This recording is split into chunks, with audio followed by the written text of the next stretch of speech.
Right now you're looking at the front of a Porsche Cayenne, and unless you happen to be the bloke who designed the thing, you might be wondering, is that the new one or is that the old one?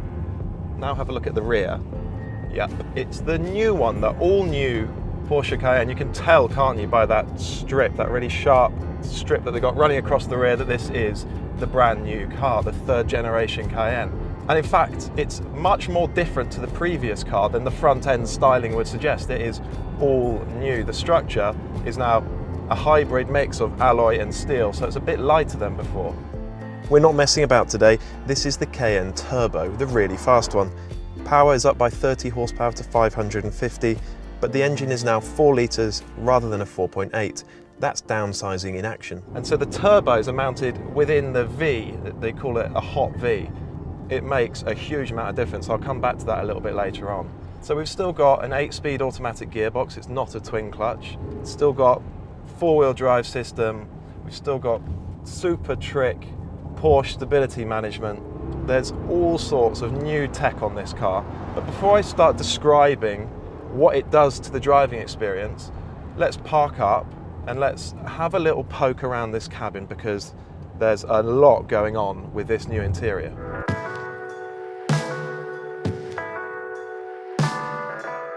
All new inside the cabin, of course. It kind of looks familiar from the previous Cayenne, but it is all new in here. And I have to say, the quality is really, really good. The material quality, the build quality, it just feels solid in here. All based around this massive central screen here now, which is huge, kind of the size of a loaf of bread. And all the graphics are beautifully rendered. And we've got the navigation screen up. The map is enormous. And then right in front of me in the instrument binnacle, front and center, we've got the rev counter. That's typical Porsche fare, that's what they always do. And then to the right, I've got another digital screen, the size of a typical navigation screen, and I can have my map up there, I can have all sorts of car info. Yeah, that works really, really nicely. The steering wheel, where I want it, reaches all the way out to me. It's a good seating position, lofty with a good view forwards. Yeah, it's a really cool cabin, this. And then in the menu system here, we can look at all the off-road settings, so gravel, mud, sand, rocks. It should be able to get through some pretty tough terrain, I think, this car. But let's find out how it actually drives on a proper, winding country road. Now, the car's really, really good on a motorway, on a long journey. I've already driven it on that kind of road, and it's comfortable, it's refined. In town, apart from the size of the thing, it's really easy to drive. So we're up on this country road up in the Scottish borders to find out if the thing's actually entertaining to drive. I mean, it's a hugely powerful Porsche Turbo. It's got to be fun to drive, hasn't it? So this car's got a couple of optional extras that really make a big difference to the driving experience. The first one is rear wheel steering. That makes the car more agile at low speed, more maneuverable, you have to use less steering lock, and then it makes the car more stable at higher speeds.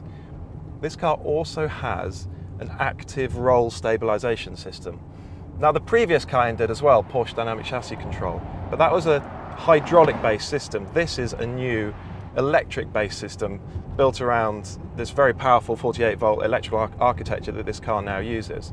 That means it's much more responsive, much more immediate, and therefore more effective. I have to say, it makes all the difference. The problem with these huge, high-riding, heavy SUVs is that they naturally roll a lot. And so you've got two options. You can either fight that roll with an anti-roll bar the size of your arm and stop it from leaning, but then you knacker the ride quality.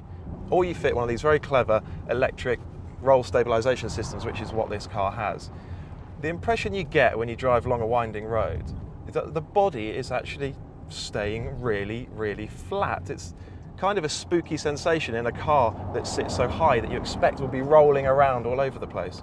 So what they've done is decouple that roll stabilization from the ride quality. So we've got a flat-bodied vehicle and we've got a really, really good ride, and I mean a really good ride. So I'm in the softest damper setting at the moment, and it's really plush, it's really pliant. It's not a stiff, hard riding, jagged kind of thing. It's really fluid.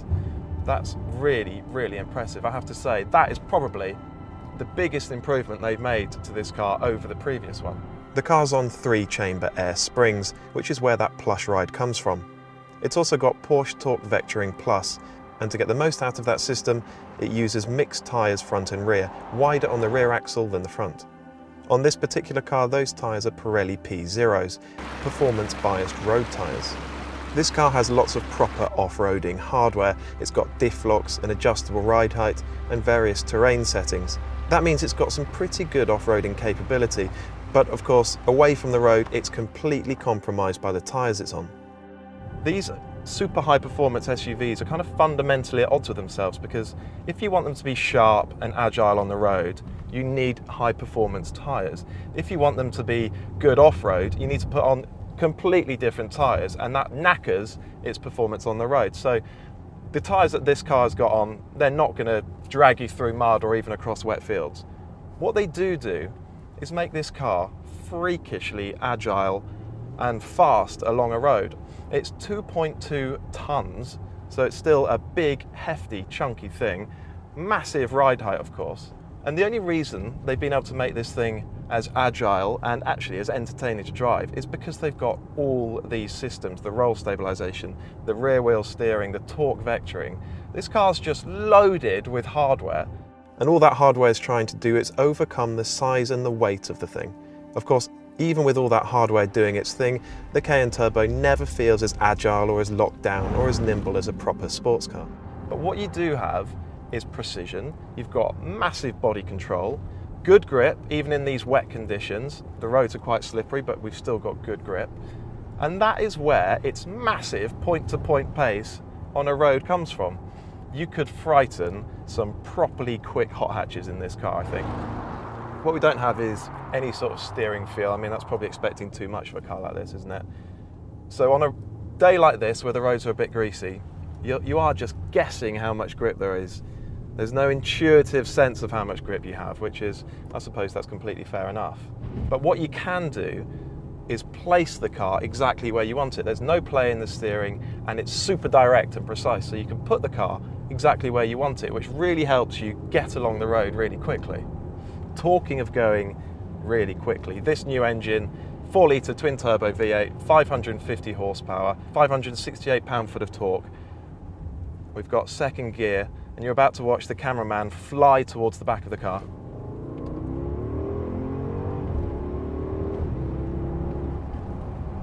Yes, that's big, big performance. It's a very, very heavy car. But 550 horsepower and 568 pound-foot of torque shunts it along the road really, really quickly. It's got proper Porsche turbo thumping performance. And this new engine is very, very impressive. I think it's lost some of the kind of thunderous V8 soundtrack that we had with the old 4.8-litre engine. But what we do now have is freakishly sharp throttle response, almost no turbo lag. If you didn't know better, you might even believe that this was a normally aspirated, very high capacity engine. It's seriously good. It isn't as thrilling or as engaging to drive as a proper sports car or even a sports saloon, but I can forgive it that. It's a huge, high-riding, heavy SUV, and the fact that it's as capable as it is along a twisting road is massively impressive. It costs a whisker under £100,000, so it's big, big money. And then of course this car's got ceramic brakes, it's got rear wheel steering, it's got the roll stabilization system, so you're looking at 120 to 130,000 pounds. Big, big money. But I have to say, it's an incredibly impressive package.